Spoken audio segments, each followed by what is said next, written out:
Hello student, good morning. देखिए भाई, हमारा जो चैप्टर चल रहा था क्लास 12 पॉलिटिकल साइंस में संघीय कार्यपालिका, और उस संघीय कार्यपालिका में हम राष्ट्रपति की शक्तियों के बारे में आपसे चर्चा कर रहे थे।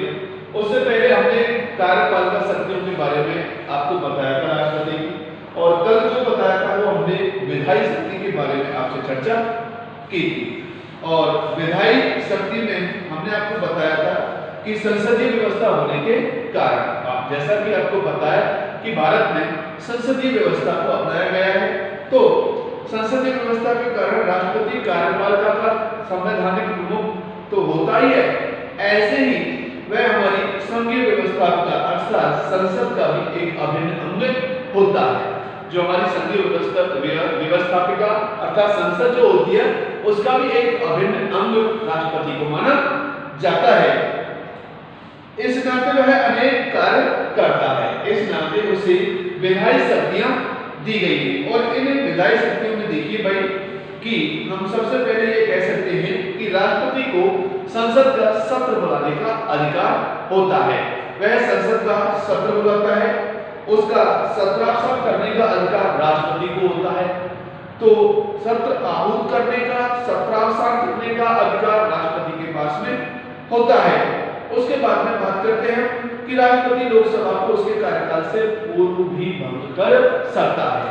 राष्ट्रपति लोकसभा को उसके कार्यकाल से पूर्व भी भंग कर सकता है। और ये जो भंग कर सकता है, इसका भी कह सकते हैं कि अनुच्छेद 85 में आर्टिकल 85 में इसका जिक्र किया गया है, पर उसमें प्रधानमंत्री की सलाह से ऐसा करता है। उसके बाद में हम ये कह सकते हैं कि राष्ट्रपति प्रतिवर्ष संसद के दोनों सत्रों का अभिभाषण करता है। राष्ट्रपति दोनों सत्रों का अभिभाषण करता है। राष्ट्रपति राज्यसभा के 12 सदस्यों को मनोनीत करता है, जो कला विज्ञान साहित्य क्षेत्र में जिन्होंने उल्लेखनीय योगदान दिया हो। उसके बाद में लोकसभा में 2 आंग्ल समुदाय के व्यक्तियों को मनोनीत करता है, तो ये उसके मनोनीत करने को राज्यसभा में 12 और लोकसभा में 2। इस तरह से हम ये कह सकते हैं कि ये राष्ट्रपति की यहाँ तक कार्यपालिका शक्ति। उसके बाद में और हम चलते हैं कि अनुच्छेद 111 का क्या कहता है कि कोई विधेयक तब तक अधिनियम अर्थात कानून नहीं बनता जब तक राष्ट्रपति के हस्ताक्षर नहीं होते।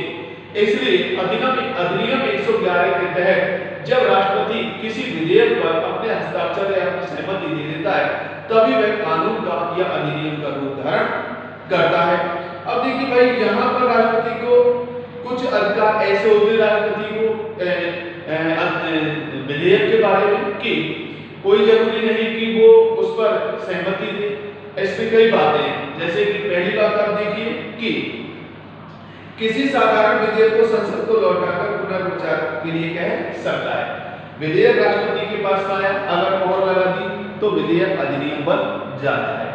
दूसरी प्रक्रिया क्या है कि वह किसी विधेयक जब उसके पास में आता है तो वह उसे पुनर्विचार के लिए संसद के सदनों को लौटा सकता है।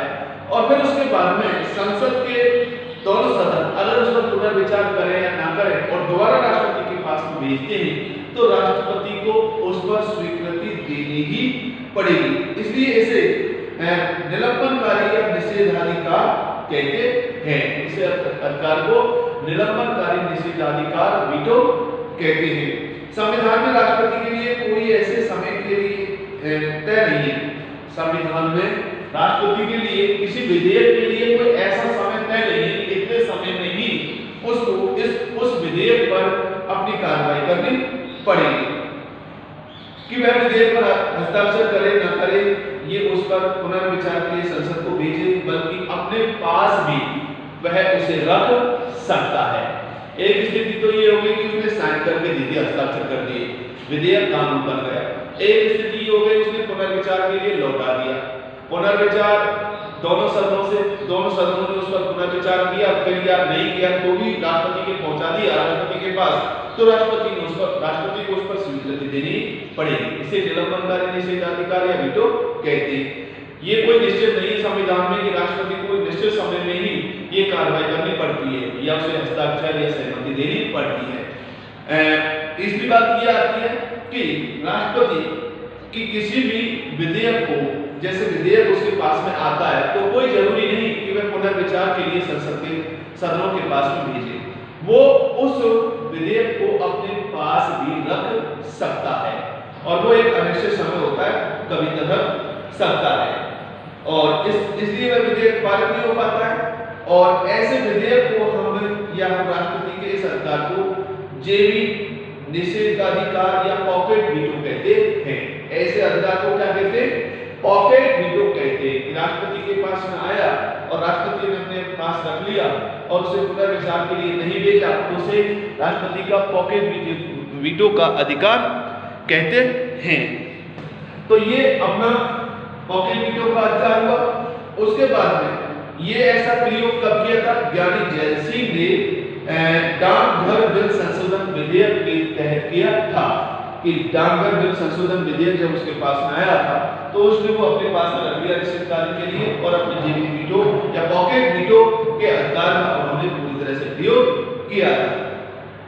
उसके बाद में राष्ट्रपति को इसी विधायी शक्ति में एक और अधिकार है और शक्ति है, वो है अध्यादेश जारी करने की शक्ति। और ये अध्यादेश जारी करने की शक्ति अनुच्छेद 123 में है।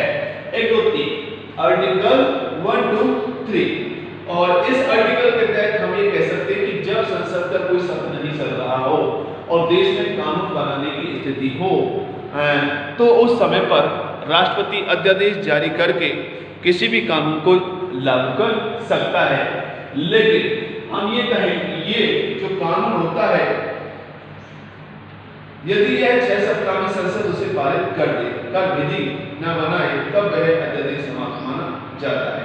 यहाँ पे कह सकते हैं कि जब यह 6 माह में संसद के पास में आता है और संसद अगर इसे पारित कर दे तो वो कानून बन जाता है। अगर संसद इस पर कोई प्रभावी कानून जारी नहीं करती है, उसे लागू नहीं करती तो वह स्वतः ही समाप्त हो जाता है। तो ये अध्यादेश 123 के तहत राष्ट्रपति को अध्यादेश जारी करने का अधिकार है। इसके बाद में अगली जो शक्ति आती है वो है अपनी वित्तीय शक्ति। इस वित्तीय शक्ति में हम देखेंगे राष्ट्रपति को कौन सी फाइनेंशियल पावर कौन सी उसके पास है। भारतीय राष्ट्रपति को व्यापक शक्तियां प्राप्त है। भारतीय राष्ट्रपति को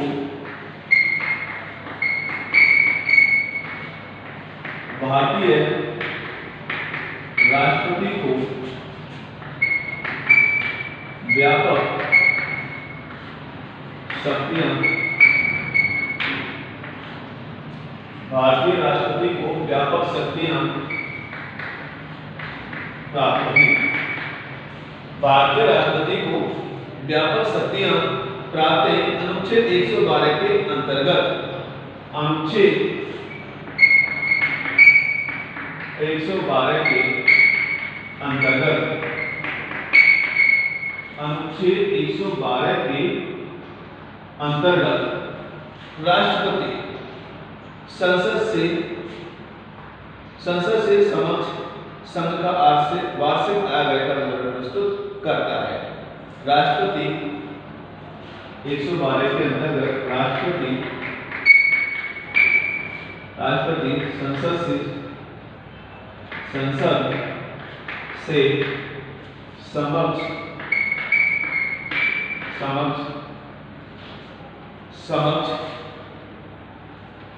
वार्षिक आय व्यय का विवरण प्रस्तुत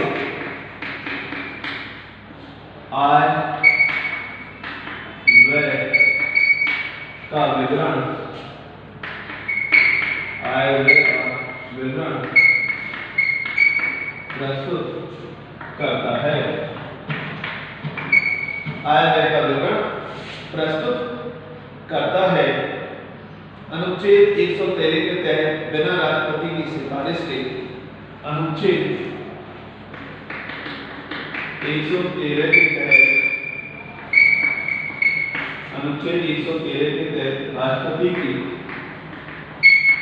राष्ट्रपति की बिना सिफारिश के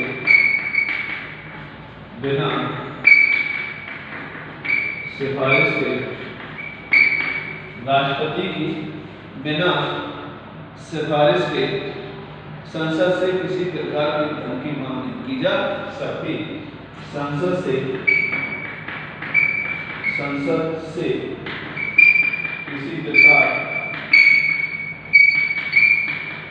किसी प्रकार के धन की मांग नहीं की जा सकती। संसद से किसी प्रकार के धन की मांग नहीं की जा सकती राष्ट्रपति के बिना सिफारिश के। अनुच्छेद 117(1) में वित्त से संबंधित कोई विधेयक अनुच्छेद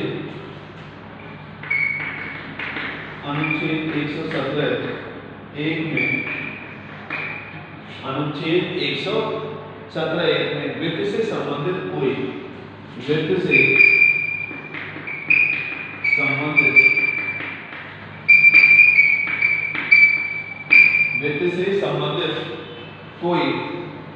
विधेयक बिना राष्ट्रपति की पूर्व स्वीकृति के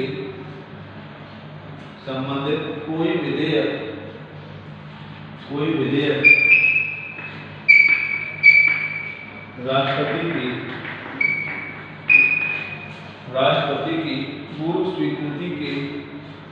राष्ट्रपति की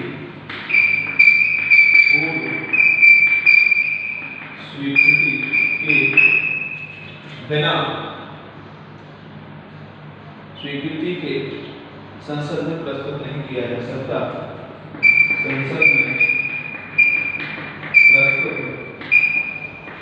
नहीं किया जा सकता।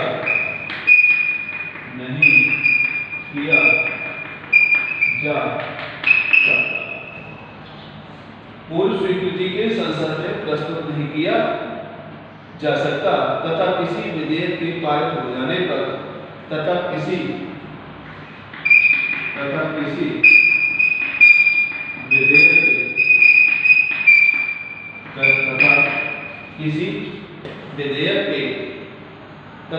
विधेयक के पारित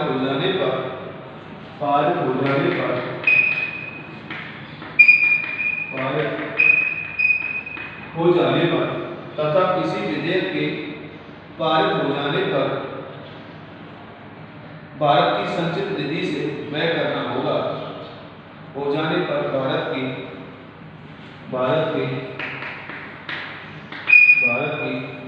संचित निधि से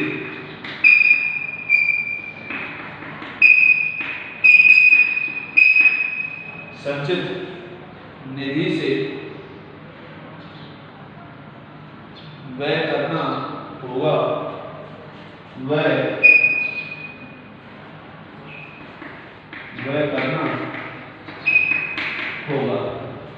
संचित निधि से व्यय करना होगा। उस पर संसद का कोई सदन तब तक विचार नहीं कर सकता।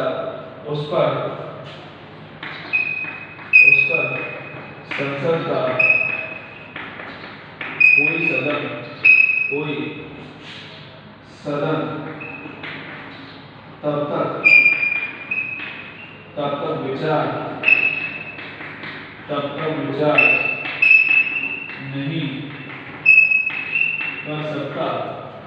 तब तक विचार नहीं कर सकता जब तक कि राष्ट्रपति ने उस पर विचार देने की सिफारिश न की हो। तब तक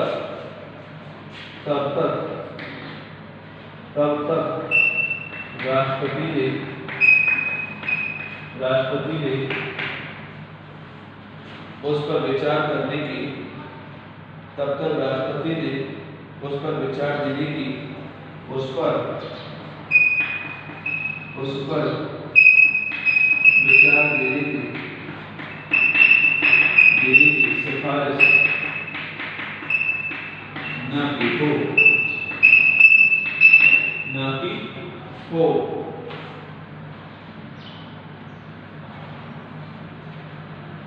राष्ट्रपति की अनुमति से पूरक, अतिरिक्त तथा अन्य मांगें पेश की जाती हैं। राष्ट्रपति वित्त आयोग के सदस्यों नियंत्रक एवं महालेखा परीक्षक नियुक्ति करता है। उनके द्वारा प्रस्तुत प्रतिवेदनों को संसद के समक्ष प्रस्तुत करता है। राष्ट्रपति वित्त आयोग की सिफारिशों के आधार पर आयकर और अन्य करों से प्राप्त आय को केंद्र तथा राज्यों में बंटवाता है। देखिए भाई, देखिए इसमें यहाँ पर वित्तीय शक्ति में भारतीय राष्ट्रपति को वित्त संबंधी व्यापक शक्तियां प्राप्त है। अनुच्छेद 112 के अंतर्गत राष्ट्रपति संसद के समक्ष वार्षिक आय व्यय का प्रस्तुत करता है। संसद के समक्ष आय व्यय का वार्षिक बजट प्रस्तुत करता है। अनुच्छेद 113 के तहत राष्ट्रपति के बिना सिफारिश की संसद से किसी प्रकार की धन की मांग नहीं की जा सकती। जब तक राष्ट्रपति की सिफारिश नहीं होगी तब तक संसद से किसी प्रकार के धन की मांग नहीं की जा सकती। अनुच्छेद 117(1) में वित्त से संबंधित कोई विधेयक राष्ट्रपति की स्वीकृति के संसद में प्रस्तुत नहीं किया जा सकता।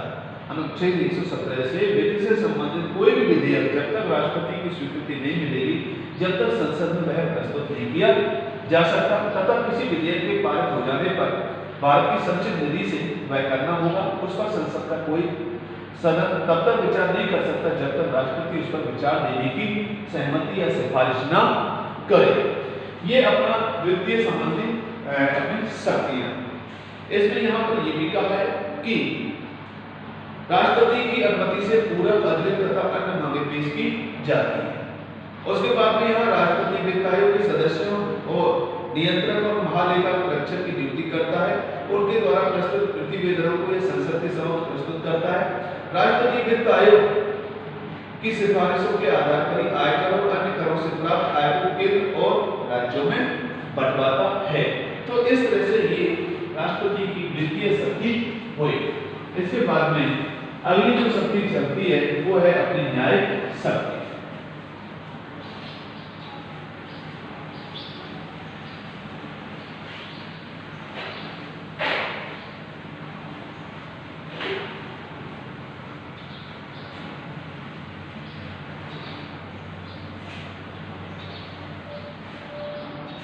देखिए भाई, न्यायिक शक्ति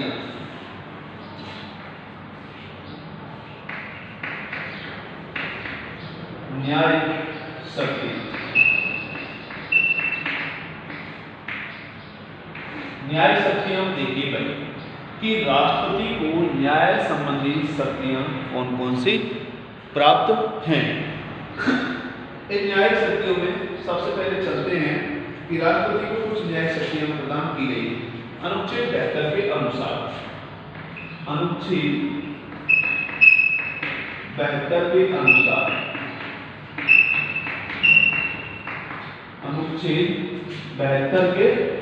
अनुसार राष्ट्रपति को अधिकार है कि राष्ट्रपति को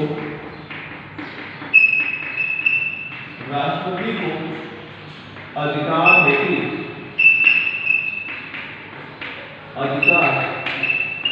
है कि अनुच्छेद 73 के अनुसार राष्ट्रपति को अधिकार है कि यह किसी सजा पाए व्यक्ति को क्षमा दे सके।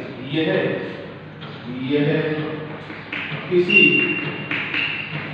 सजा पाए व्यक्ति को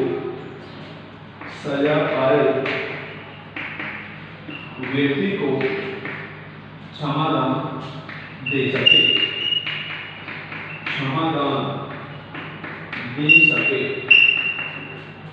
किसी सजा पाए व्यक्ति को क्षमादान दे सके।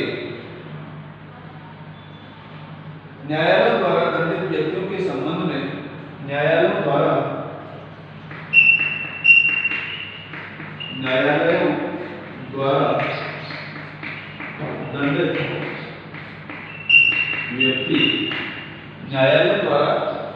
दंडित व्यक्तियों के संबंध में राष्ट्रपति न्यायालयों द्वारा दंडित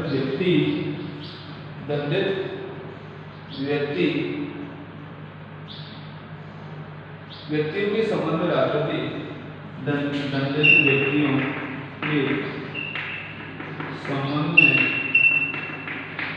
राष्ट्रपति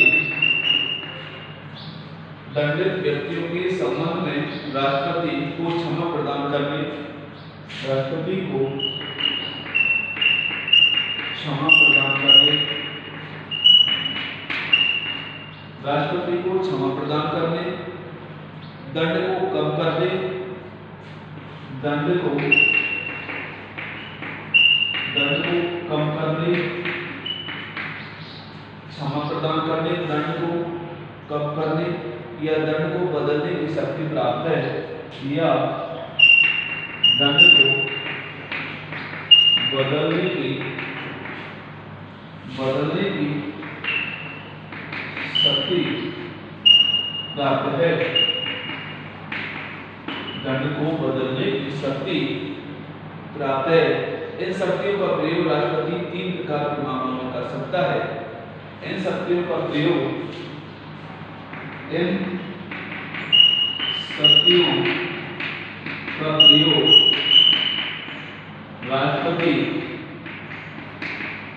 राष्ट्रपति 3 मामलों में कर सकता है।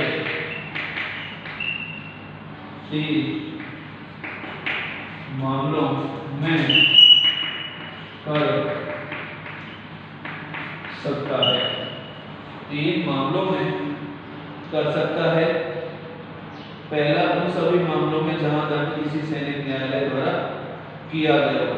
पहला, उन सभी मामलों में जहां दंड सैनिक न्यायालय द्वारा किया गया हो। दूसरा, उन सभी मामलों में जहां दंड ऐसे अपराधों के लिए दिए गए हो जहां संघीय कार्यपालिका शक्ति के अंतर्गत आते हैं। तीसरा, उन सभी मामलों के लिए जिनमें मृत्युदंड मिला हो। राष्ट्रपति की क्षमादान संबंधी शक्ति का राज्यों के राज्यपाल और सैनिक न्यायालयों के सैनिक अधिकारियों को क्षमादान संबंधी शक्ति पर कोई प्रभाव नहीं पड़ेगा। इस शक्ति का प्रयोग राष्ट्रपति अपने मंत्रियों के परामर्श से ही करेगा।